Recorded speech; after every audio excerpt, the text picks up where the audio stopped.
જે ખેડૂતોના ખેતરમાં બીજ પોલ ઉભા કરીને ખેડૂતોને જે વળતર આપવાનું હોય એ પ્રાઇવેટ કંપનીઓ નથી આપતી। આજે ખેડૂતોને નોટિસો આપીને અહીંયા એમને ખુલાસા માટે કરીને બોલાવ્યા હતા।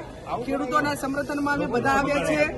સરકાર એ કોઈ પણ ડેવલપિંગ કરતી હોય તો એમાં વિરોધ પક્ષ તરીકે અમારી મદદ હોય, પણ પ્રાઇવેટ કંપનીઓને કરોડોપતિ થવા માટે અને ધંધો કરવા માટે જે ગામની ખેતી જે જમીન છે એ જમીન સોલારમાં કે પ્રાઇવેટ કંપનીઓને આપીને અહીંના લોકલ જે ખેડૂતોના અધિકાર હોય, ગામના અધિકાર હોય એ છીનવવા માટેના પ્રયત્નો થઈ રહ્યા છે।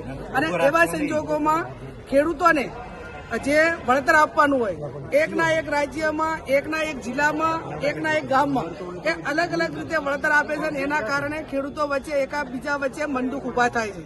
એટલે અમે સરકાર પાસે રજૂઆત કરી છે કે જે જિલ્લાની અંદર સૌથી વધારે વીજ પોલનું વળતર આપ્યું હોય આજ સુધીમાં કોઈ પણ ખેડૂતને, એ પ્રમાણે તમામ ખેડૂતોને એનું ચૂકવણું કરે। અને જે નોટિસો આપી છે ક્યાંક જાહેરનામા પહેલા નોટિસો આપી દે, ક્યાંક જે વહીવટી રીતે પ્રોસેસ કરવી પડે એ પણ નિયમો પ્રમાણે નથી થઈ।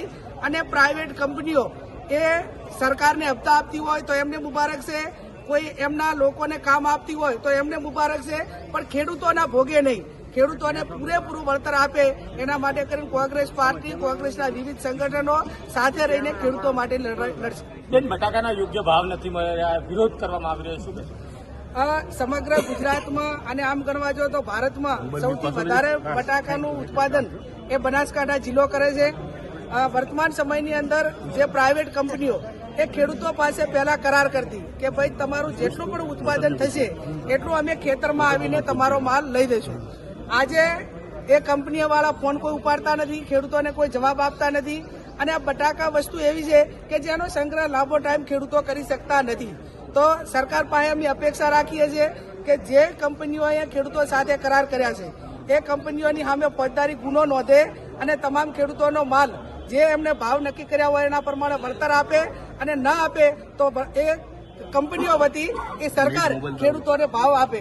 બીજું કે જ્યારે કોઈ પણ કોલ્ડ સ્ટોરેજ બનાવ્યા હોય ત્યારે સરકાર, કેન્દ્ર સરકાર કે રાજ્ય સરકાર સબસિડી આપે છે, અને ખેડૂતોનો માલ એ 25 કે 30% ખેડૂતોનો માલ એની અંદર કોલ્ડ સ્ટોરેજની અંદર લેવાનો હોય છે। વર્તમાન જે કોલ્ડ સ્ટોરેજના માલિકો છે એ એક પણ ખેડૂતોનો માલ લેતા નથી, કંપનીઓનો જ માલ લે છે।